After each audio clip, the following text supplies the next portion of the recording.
Hello my dear student, how are you to all? আজকে আমি তোমাদের মাঝে পদার্থ বিজ্ঞানের প্রথম ক্লাসটি নিয়ে চলে এসেছি। আর প্রথম ক্লাসটি হবে পদার্থ বিজ্ঞানের প্রথম চ্যাপ্টার নিয়ে।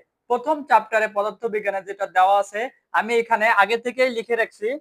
এখানে লেখা আছে ভৌত রাশি এবং তাদের পরিমাপ। প্রথমে আমরা জানবো ভৌত রাশি কি। ভৌত রাশি হলো গিয়ে আমাদের পৃথিবীতে যা ঘটে বা ঘটে গেছে এইগুলা বোঝানোর জন্য কিছু রাশি ব্যবহার করা হয়। আহ যেমন দৈর্ঘ্য, প্রস্থ, উচ্চতা এবং যেগুলোর মান দ্বারা প্রকাশ করা যায়, যে রাশিগুলোর মান দ্বারা প্রকাশ করা যায় সেইগুলোকেই আমরা ভৌত রাশি বলি। এবং তাদের আজকে এই যে প্রথম যে চ্যাপ্টারটা দেওয়া আছে সেখানে তাদের পরিমাপ নিয়ে আলোচনা করব। এবং এই চ্যাপ্টারে প্রথম যে বিষয়টি দেওয়া আছে পদার্থ বিজ্ঞান। আসলে পদার্থ বিজ্ঞান কি, পদার্থ বিজ্ঞান কি অথবা ফিজিক্স কি? পদার্থ বিজ্ঞান একটি গুরুত্বপূর্ণ শাখা বিজ্ঞানের এবং এই পদার্থ বিজ্ঞান সাধারণত পরিমাপ এবং পদার্থ নিয়ে আলোচনা করা হয় এবং পৃথিবীতে যে সকল জিনিস ঘটে গেছে এবং এইগুলাকে সুন্দরভাবে পরিমাপের বোঝানোর জন্য এই পদার্থ বিজ্ঞান নিয়ে আলোচনা করা হয়। এর পদার্থ বিজ্ঞান একটি গুরুত্বপূর্ণ শাখা বিজ্ঞানের এবং এই পদার্থ বিজ্ঞানের পর ভিত্তি করে আমাদের যে রসায়নটি সেটি দাঁড়িয়ে আছে এবং এই রসায়নের পর ভিত্তি করে জীববিজ্ঞান দাঁড়িয়ে আছে এবং পদার্থ বিজ্ঞানের সাথে আমাদের রসায়নের একটা মিল রয়েছে। এবং পদার্থ বিজ্ঞান বলতে বোঝায় যে শাখায় পদার্থ এবং শক্তি ক্রিয়া নিয়ে আলোচনা করা হয় তাকেই পদার্থ বিজ্ঞান বলে। এবং এই পদার্থ বিজ্ঞান শাখায় সাধারণত যে সকল শক্তি নিয়ে আলোচনা করা হয় স্থির শক্তি, গতি শক্তি, মধ্যকর্ষ শক্তি এবং বিদ্যুৎ শক্তি, চুম্বক শক্তি ছাড়াও দুর্বল দুর্বল শক্তি বা সবল শক্তি নিয়ে পদার্থ বিজ্ঞানে আলোচনা করা হয়। আশা করি সবাই পদার্থ বিজ্ঞান কি বুঝতে পেরেছো। এবং আমাদের দ্বিতীয় যে বিষয়টি আছে পদার্থ বিজ্ঞানের পরিসর। পদার্থ বিজ্ঞানের পরিসর এখানে মূলত বোঝানো হয়েছে পদার্থ বিজ্ঞানের পরিসর হলো গিয়ে মানে পদার্থ বিজ্ঞান কয়টা সেক্টরে ভাগ করেছে এবং পদার্থ বিজ্ঞানগুলো কোন কোন শাখায় আরো বেশি পরিসর হয়েছে, পরিসর মানে বৃদ্ধি পেয়েছে। পদার্থ বিজ্ঞানের পরিসর অনেক দিকে আছে, যেমন আমরা পদার্থ বিজ্ঞান দিয়ে বিভিন্ন ধরনের মেশিন তৈরি করি, বিভিন্ন ধরনের চিকিৎসা ক্ষেত্রে পদার্থ বিজ্ঞান ব্যবহার করা হয় এবং আমাদের শিক্ষা ক্ষেত্রে পদার্থ বিজ্ঞান ব্যবহার করা হয়, যেমন বই পুস্তকে টাইপিং এবং কম্পিউটারে এটাও পদার্থ বিজ্ঞানের একটা ব্যবহার। আরো পদার্থ বিজ্ঞান সাধারণত দুই ভাগে ভাগ হয়, যেমন চিরায়ত পদার্থ বিজ্ঞান এবং আধুনিক পদার্থ বিজ্ঞান, যেটাকে ইংলিশে বলে ক্লাসিক্যাল ফিজিক্স এবং মডার্ন ফিজিক্স। সো এখানে চিরায়ত পদার্থ বিজ্ঞানের ভিতরে যেগুলো রয়েছে বলবিজ্ঞান, শব্দবিজ্ঞান, তাপ এবং তাপ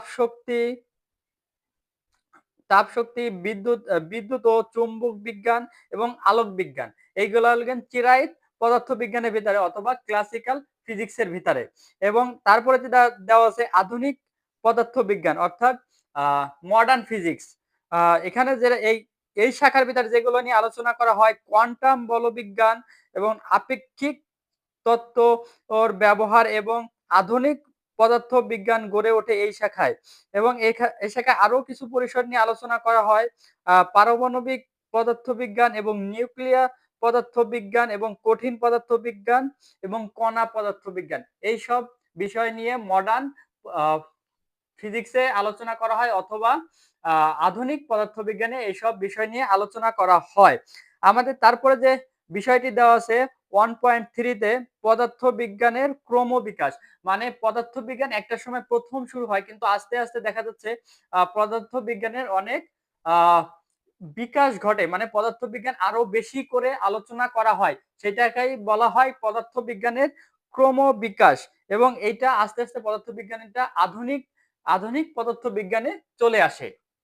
তারপরে যে দেওয়া আছে আদি পর্ব। এই আদি পর্বটি হলো গ্রিক, ভারতবর্ষ এবং চীন মুসলিম সভ্যতা সভ্যতা আলোচনা করা হয়। এই যে, যে আদি পর্ব এইখান থেকে আমাদের দেখা যায় এখান থেকে কোনো সৃজনশীল প্রশ্ন আসে না। এখান থেকে আমাদের আ এমসিকিউ যেটা এমসিকিউ আসে। তারপরে যে বিষয়টি দেওয়া আছে আধুনিক পদার্থবিজ্ঞানের সূচনা। এই আধুনিক পদার্থবিজ্ঞান কিভাবে সূচনা হয়? ঊনবিংশ শতাব্দীর শুরু থেকে বিজ্ঞানীরা দেখে যে তাদের যে প্রচালিত যে সূত্রগুলো দেওয়া আছে বা প্রচলিত যে নিয়মগুলো দেওয়া আছে সেইগুলো দিয়ে অনেক কিছু ব্যাখ্যা করা যাচ্ছে না।